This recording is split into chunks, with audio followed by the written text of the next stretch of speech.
Yeah, yeah. Oh, we're live, but who knows where, huh?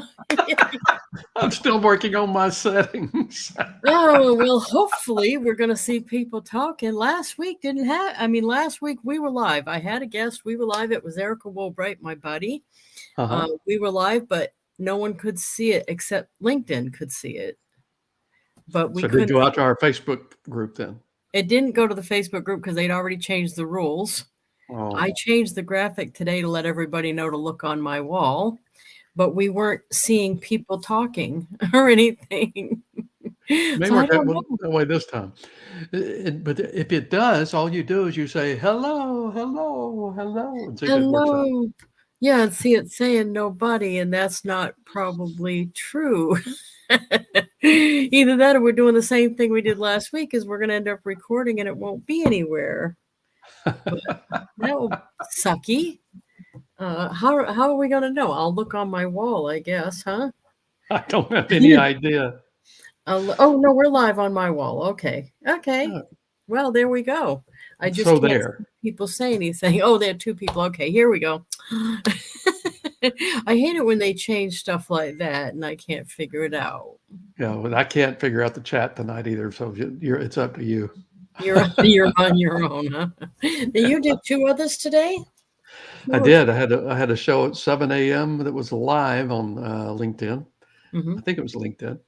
It may not have been, but anyway, it was live. And then I had a 1 o'clock show that we were on.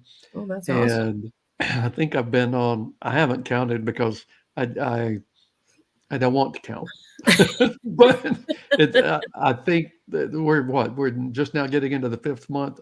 I'll bet you I've been on 50 podcasts or shows of some sort Yeah, already. I stopped putting them up on the shuffle cart because somebody complained it was hard to load because we had so many. I And that was believe that. before you got into it, right? Before I was just doing the ones we all were doing during the launch. So Right.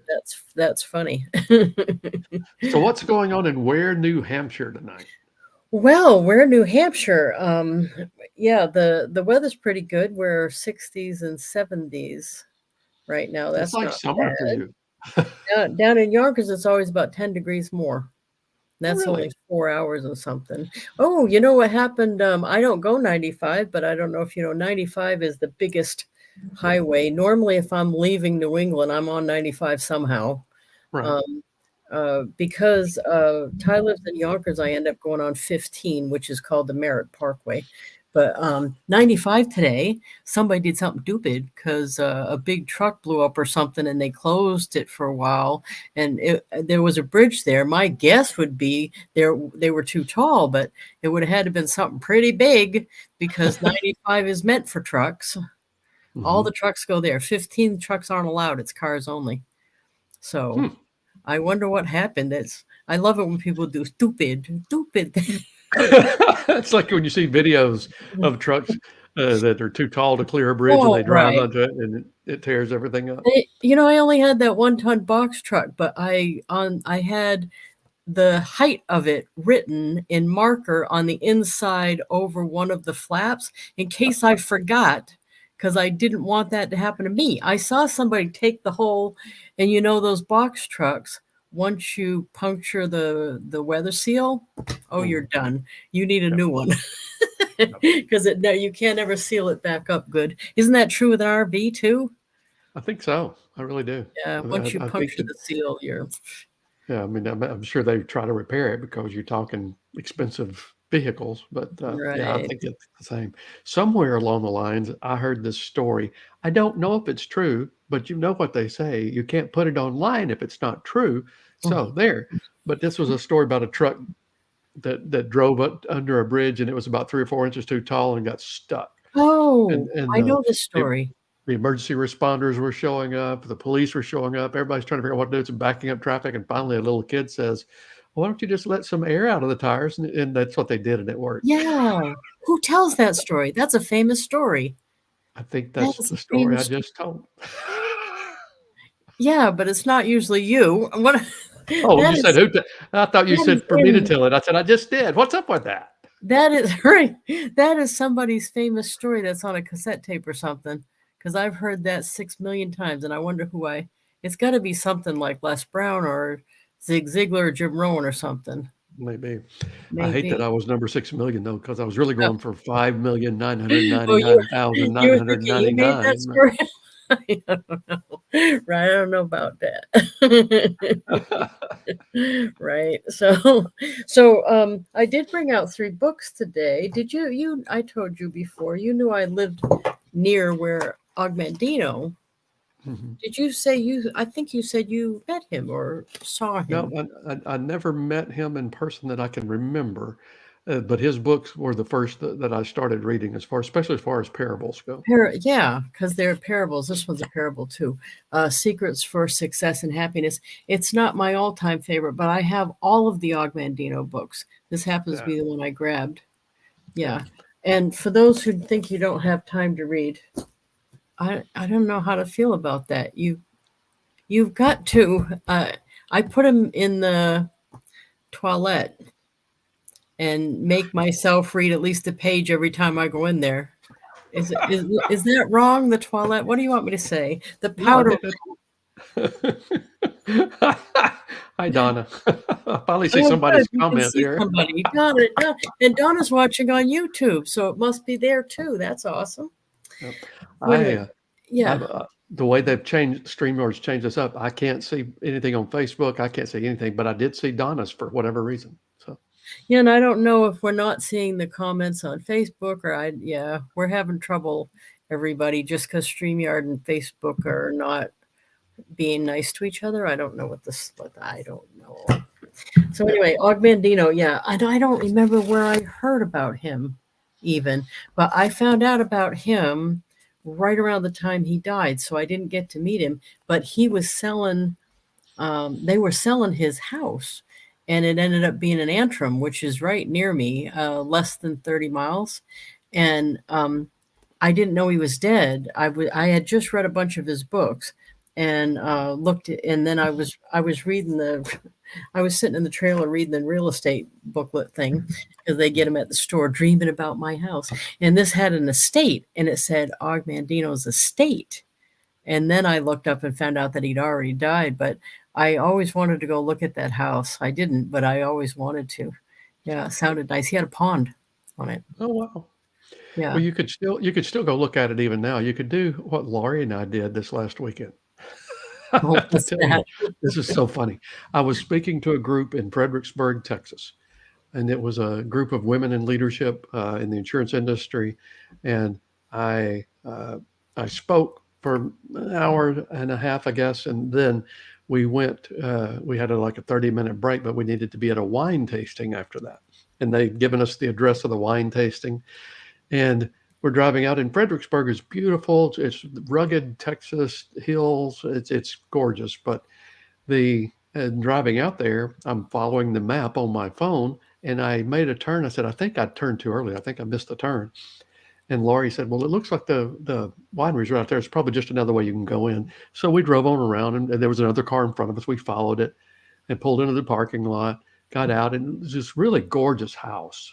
And we got out and we walk inside, and we get inside and we're looking through there, and we see out through the back window, the big glass window for whatever they are there, that there's a pool out there, and there are people in the pool. And we're noticing people are looking at us kind of funny because we'd walked into this house. And then Laurie turns around, and there's a banner on the wall behind us wishing Bob a happy 87th birthday. Oh, What we had like, oh, we done knew. is we walked in to a house that someone had, it was an Airbnb, but they had rented the entire house. It was a family reunion, the patriarch's 87th birthday. There was food on the table, not the kind that you'd see in a winery or a restaurant, but potluck kind So of they're stuff. like, who are these people? They were exactly what they were thinking, and they came up, and the guy says, "Can I help you?" And Laurie says, "I don't think this is the winery, is it?" He says, "No, but you're welcome." And we visited with him a little bit and met the 87-year-old, and and we introduced ourselves. And I looked at Laurie and I looked at the old guy and I said, "This is your dancer for the day." And he says, "There's the table." Oh, geez. It was hilarious. And so we visited for a few minutes and we went on down to the wine tasting we were supposed to be at. After the wine tasting was over, we bought a bottle of wine and Laurie, let's do this. And she did it. And we bought a bottle of wine and we took it back up to Oh, that house. This time we rang the doorbell and knocked and waited till someone came to the door that's and awesome. then Oh, brought it that in was a good for the guy idea. as a present. Oh, good on you guys. That was a good idea. And Yeah. it's one of those embarrassing things. And I've done many of those. I literally one time, this is terrible, but it's true. I was in outside sales in the Atlanta, Georgia market. And I was going around an area of Atlanta that was the bypass. I don't know if it's still that way. They may have multiple bypasses now, but it was Interstate 285. It circled Atlanta. Mhm. And I was in an area of town listening to the AM radio station, and this was back in the 80s when Ronald Reagan was president. And the news story was saying that Nancy Reagan was in town doing some sort of speech. And I'm in an area and there's hardly any traffic on the bypass. And as I get going along there, I get up close and I see a smoke glass limousine. And I'm thinking, this has got to be her. I'm in the right part of town. This has got to be her. I honk the horn. I give them a thumbs up. And then I get a little closer and I realize in front of that one is a hearse. And Oh, I had honked the horn and given oh, a thumbs up to a funeral oh, procession. True oh, story. oh. That's wrong, really. That's not. Oh, I floored it and got the heck out of there. I thought, oh, I have just really embarrassed myself today. I was looking because there's 12 comments on Facebook, so I'll read them for you, but they're Okay. not showing on StreamYard. And when I first hit it, it was playing. I don't know if you could hear it when you were trying to talk. I was like, oh no. Peg's on, and she said, there's 2 people watching. Lisa Williams said, shuffle card. Wow, haven't heard about that in a while. Digital business card, right? Yes. Yeah, I still use the shuffle card. Dawn's on. So the only one they're showing us is YouTube, evidently. I think With what the I say think it's a again? setting you and I have to change, but I don't know what it is. Yeah, probably. Because it's supposed to show them all. Mhm. Right. But Lisa Williams, the digital business card, yes. And I use it actually for way more than that. I used it for the book launch. So said the lady with the blue hair goes to my shuffle card. And also every time we do a community play, the play itself gets its own shuffle card so that I can highlight all the characters, the actors, and have all that information in one place. It's just cheaper than having a website. Haven't tried your Facebook personal page. It is on here. That's what I'm looking at, Dawn. So Maureen DeGregory's on, yay, and Hey, Penny Up to Grove's on, and Peg Duchesne, yay, Peg. Peg said, "I saw Og in person once. We should have known Peg would know him." Peg knows everyone. Peg knows everyone. He ventured down to Maryland, and I was lucky enough to be there too. Wow. I was watching on LinkedIn and communicating on Facebook, hitting you up from all sides. And Ty's on. Awesome. Good to see Ty. you, Ty. And Peg said party crashers. Oops. Okay. Peg said, and you have his address from your GPS so you can send him a belated birthday card. Okay. Awesome. And let's see, Nita Vaughn's on. Happy Thursday, Lisa and Mr. Jeff. New phone can finally watch again. Yay! Yay! Yay. And Teresa Staples is on. Yay! So that it is showing on Facebook. We just can't see it on the screen because that's my fault. It's probably a setting. So, but anyway, Og Mandino's house had, by the way, in one of his books, he described the property, and that's the one in Antrim, and it has a little pond on it. And he talks about a little store down the road that he bought a cement duck at in one of his stories. And I know that little store. I go by there all the time. Oh, So wow. that was just exciting. But I like the parables he writes too. The I first think one I ever read was The Greatest Salesman in the in the World. world, yeah, I love that one. I think it gets pigeonholed as a religious book too much because I think that book's good for everybody. I don't think that Absolutely. needs to be a religious one. Yeah, Dawn said, "Have you tried your Facebook personal page, Lisa?" I just went on my phone and it is going live there. It's just I don't have the settings right, so we're not seeing the comments, and that's a personal problem. Now, this book is hard to find actually. The Miracle of Motivation, George Shin. He used to own the North Carolina Hornets or something like that, the Hmm. basketball team. But Okay. he also used to own a business college that had a campus in South Carolina. And that's where I got this book. And for years, I actually bought them by the case and sold them when I spoke because I liked it so much. Yeah, So if you could find this one, I think Teresa Staples found one of these on eBay or something. So sometimes you can find them. But I love that book. And I got one more. This one I know you know. I do. Bob mentioned it on the call on the Zoom yesterday. Hmm. So, is this one of your go-tos or?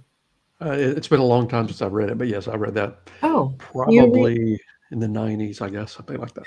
do you reread any, or you have so many new ones you want to read you don't do that? I don't go back and read them that much. It depends on what it is. If it's something I need a refresher on, like I probably read How to Win Friends and Influence People 3 or 4 times. I read Think and Grow Rich at least 2 or 3 times.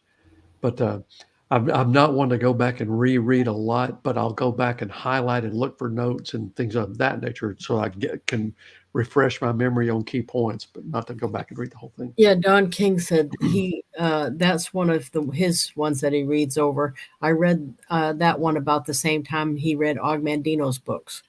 Hmm. Yeah, me too. Yeah, I think once you find that category, all those books find you. I don't Right, know. right, But yeah, try to, if you're listening to this and not doing that, you may want to go find that category because those things really have made a difference. And it was the biggest difference, of course, is I figured out it was me right. all along. What man, I hated that. I know this sounds stupid, but I know there's people listening that are either you're there and you know what I'm talking about or you're going to be. But once I really, really realized that where I was because of the decisions I made prior to today, and that it was always my decisions that made my reality what it was today, Right. that was a tough pill to swallow, but going forward, I Yeah. realized if I made better decisions, I would have better outcomes. But boy, at the beginning, I wanted to blame everybody else just like everybody else does. I wanted to It's say, our "Oh, nature. yeah, it's like, oh, what do you expect? My family, I came from, poor family, or what do you expect? I live in the trailer park, or what do you expect? You know what I mean?" And Hmm. actually, now I get offended when someone adds those words after whatever they're saying. Like they'll say something like, "You did real good considering For where a you started from." Right? I don't or for a woman, yeah. Oh, that really sets me off the deep end, right? But I just want to have done good. End of sentence without having anything on the end of that, you know. well, I will be honest with you, and I will tell you every time I have uttered the phrase direct sales legend Lisa Wilber, I never added she did really well from somebody who came from a trailer park. Right, right. Even my mother used to do that though. She'd say always drag up about compared to what she started with. But I guess it should be something I'm happy about, but I just wanted to do well without having crawled out of a ditch somewhere. You know what I mean? Just I just wanted to do well no matter what, either way. Yeah. I don't want to be known for the hole I dragged myself out of, I guess.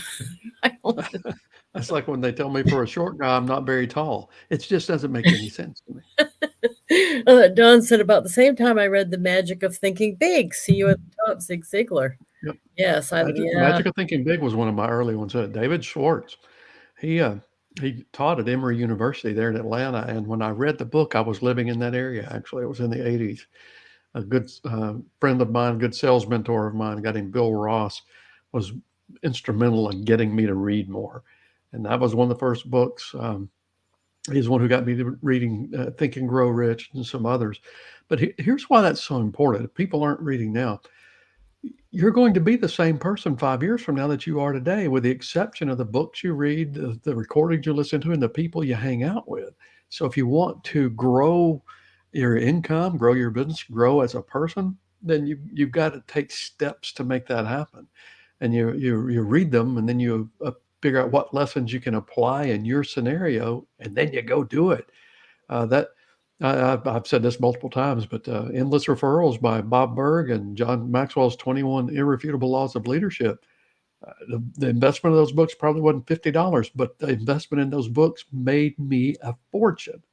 And in my case, they were given to me by a mentor, guy you and I were talking about before we came on Great tonight. days, yeah. Yeah. Yeah. And, but good grief. If I It hadn't was been willing one to read thing. those and apply what I Yeah. was learning, nothing would have changed in my career. I would have still be an okay district manager with Aflac. So, And just one thing or mhm. one idea or one can change everything going forward. And I don't think enough people realize that you've got to read and see a bunch of different stuff before that one thing floats to the top for you. Right, It's right. not just going to be, well, can I just hear the one thing and not have to listen to all the rest of it? Wouldn't that be awesome? Good luck with that. Yeah. So for me, I think it was like during Lead the Field, the Earl Nightingale thing. I got that as a gift when I was briefly working for Fuller Brush. Yeah, they don't like people Mhm. that had a mind of their own, which it was never Uh-oh, gonna that work. that messed you up immediately, didn't it? That you Yeah, yeah, that was. So, but I got that tape. It was a cassette tape set from her and listened to it over and over and over and over. And one of the stories was that one about the gas station where the guy was looking, instead of looking for something else to make him rich, he already owned a gas station. So he's thinking, well, you know what? They're standing around with their hands in their pockets pumping gas. If there was other stuff to buy that they needed, they'd probably spend money here. And that's yep, where they came up with the convenience store idea. That was Stu Leonard, wasn't it? Or I don't no, he know. was the he his the Stu Leonard one was about the dairy, where you go in the and watch the dairy process, and he'd built a store around it. Mhm. Trying to, yeah. So, but anyway, the gas station thing. So when it came to me having to do Avon full time, I thought, well, maybe I'm the gas station. Maybe there's a bunch of different ways I can earn money doing this, including the ways that everyone else is doing, like selling products and building a team. But also, there's other ways I could make it work, like speaking and charging and writing books and charging for that. And so I built mine based on that gas station story. And if I hadn't heard that, I probably would be chasing down a million different things without having the one, the oak tree of life in the middle, which is Avon Right. for me. That middle thing, I built everything around it. So The whole idea of a convenience store also illustrates a point. People will pay and exchange their money for whatever they find valuable. And it might not be the best price, and it might be the fact that it's convenient, like in a convenience store. yeah, I remember the first convenience store that I ever saw open. If I remember correctly, it was a 7-Eleven, but it was something like that. And they weren't very popular at that time, but they had the gas station out front, and they started having food inside, and they were charging so much more than the grocery stores would. And yeah. I remember my mother saying, "That'll never fly. People won't do that. It's way more money than the grocery store." And yet, convenience stores are a huge business Yeah. because to the people that are there at the time, it's not so much the value they're paying for what they're buying. They're willing to do that for the experience of, this is convenient. I don't have to go to the store now. Well, talking of that, this is what I wanted to talk about for our 10-minute thing. We got 6 minutes left. So it's solving problems when you see a sticking point in your own business. Right. So one of the ones, an example is I have a customer pickup shed Yeah, I live out in the woods. Yeah, that sounds not very glamorous, but it works.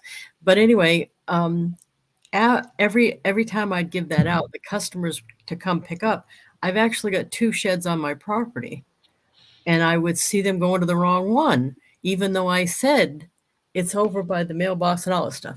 So what I did to fix that sticking point, which you call them a collision point, right? To fix Right. that collision point is I went to Google Earth, took a snapshot of my property, and then I put a big white arrow pointing to the shed that has the stuff in it.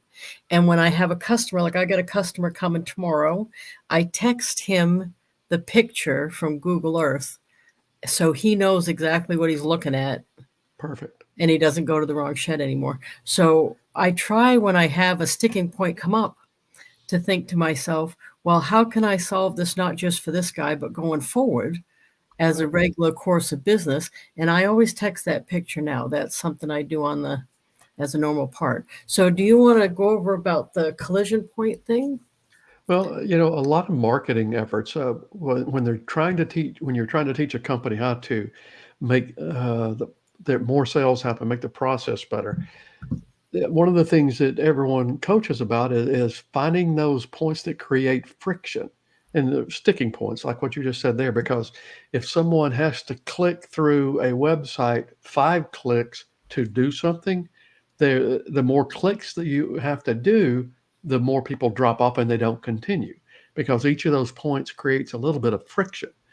And the same thing in the collision points process.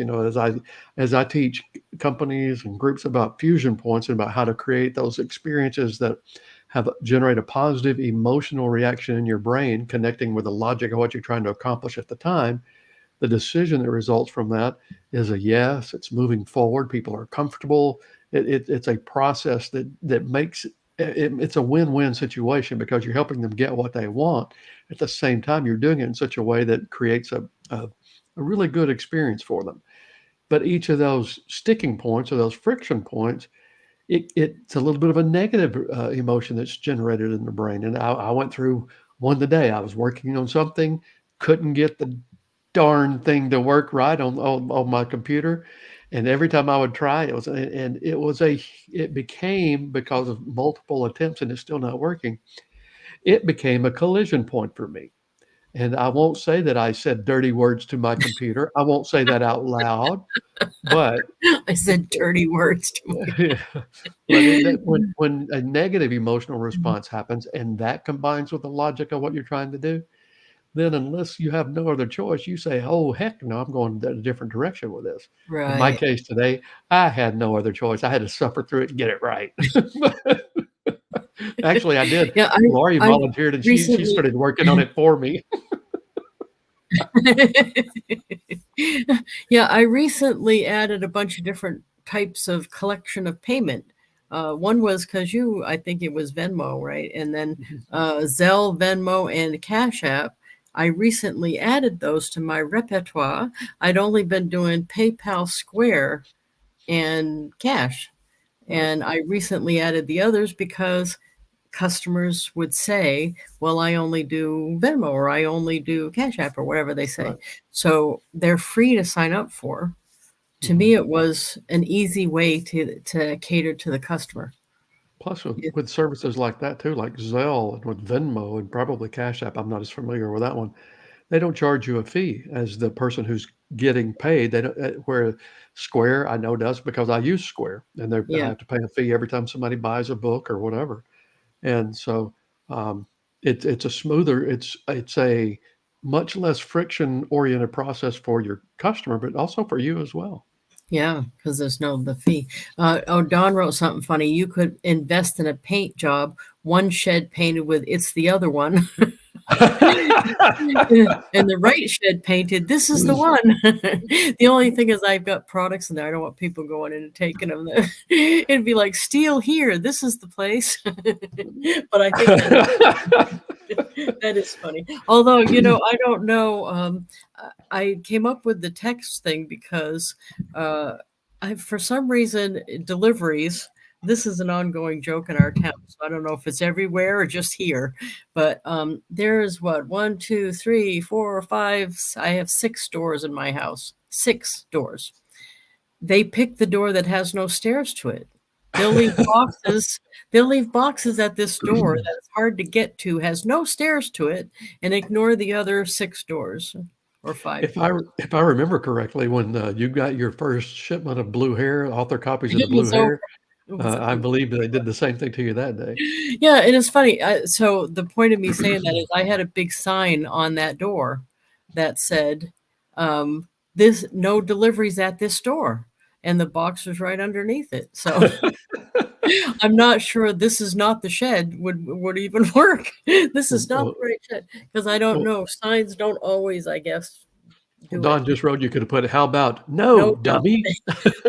well, And Don, you're from Tennessee, I'm from Georgia, and even though Lisa's a Yankee, she's got the same mindset as we do, and you just don't say stuff like that. What you would do is say, "No," and then in italics, "Bless your heart." bless your heart. Yeah, or I mean that in the best I possible mean, in the way. best possible Yeah. way. So, out of frustration, one time I did make the sign that said, "This is not a entrance," and it said, I put in parentheses underneath, "I can't believe I had to make this sign since there's no stairs to this door." And still, they left boxes there. I don't even bother now. I just hunt. Look at the picture because is the other companies like Amazon had a friction point of we don't know where our package is, and now the drivers take pictures where they left it, Right, they do and that here that's too. yeah, that's gold for me because I got 6 doors. If it just says we left it at your house, I'm outside hunting. Where Yep. this way I could look at the picture and go, "Oh yeah, I know which door that is." I tell you what, love Amazon or hate Amazon, they've got some things figured out that we've literally ordered things that got here the same, like we ordered that morning and it's here that day. And Mm, granted, we're in Spring, Texas, is where we're spending most of the time right now, rather than down at the ranch. But we are close to the Amazon distribution center or whatever. But they do that. They take a picture, and then in both the email and the text confirmation, I've got the picture. So it's yeah. pretty cool. Yeah, Don said in your channel your Wars voice, "This is not the shed you were looking for." This is not the shed you're looking for. Yeah, Don, like, Don, you're in rare form tonight. Are you drinking? he can be a rare I don't know fool. if you are or not. I don't. I can't I'm gonna count past join one. you. Well, it's already 7:30. Well, cool. I hope everybody got inspired to go grab a book because believe it or not, I mean, for both of us, that has been the constant. Yep. That has been And something we've had in common is our our stories had books in them like that yep. all And along the way. if the idea of reading a book seems a little bit daunting, if it's not what you've been doing, start off by reading pages. Don't worry about reading book. Read pages. Take your highlighter and see if there's anything in there that you want to get something from. Now, if it's just an enjoyable book, then you don't have to do that. But if it's a book where you're really trying to become better at who you are and what you're doing, take a highlighter with you, read some things in there. Or if you're listening on audiobook, keep your notebook handy. Just take a few notes, but think about pages rather than the entire book. And start at 15 minutes every day. If you'll read 15 minutes every day for a year, you think about that. I'm not going to try the math, but I know it's 365 divided by 4, whatever that is. Oh, come on, But you, Rain Man. but you put in 80 hours worth of reading in a year, you're going to get Oh, several you would books completed. revolutionize your business. When Oh yeah, someone told me that you read 15 hours I mean 15 minutes a day over a year, you'd revolutionize your business and your life. They weren't kidding. And when right. I heard that, I like, well, I'm doing that. Yeah, Yeah. because that made perfect sense. And if you want to start with something easy, that's a nice story. You could read Said the Lady with the Blue Hair. There you go. Well, I will let you go, sir, and I appreciate you always taking time to meet with us. Oh, I got, Thank I didn't tell him about changing my name, but when I got going backstage a minute ago, I originally had this Jeff loving my Avon ladies West, And then I realized, well, that sounds kind of sexist because we got guys that do Avon, like Scott. So I changed it. My I'm Avon not Pink. sure if Scott's on. He probably is. I'm going to go look. All the comments we saw were from YouTube. So I'm going to go back into Facebook and LinkedIn and answer some comments now. So I'll see your comments, everybody. Y'all Thank take you very care. much for joining us. I appreciate it. Yay. Bye, Oh, I'm doing a new everybody. thing. I go, yeah, like, That's like like mind you're doing blown. magic tricks. You like David Copperfield. Yes, I am. Oh,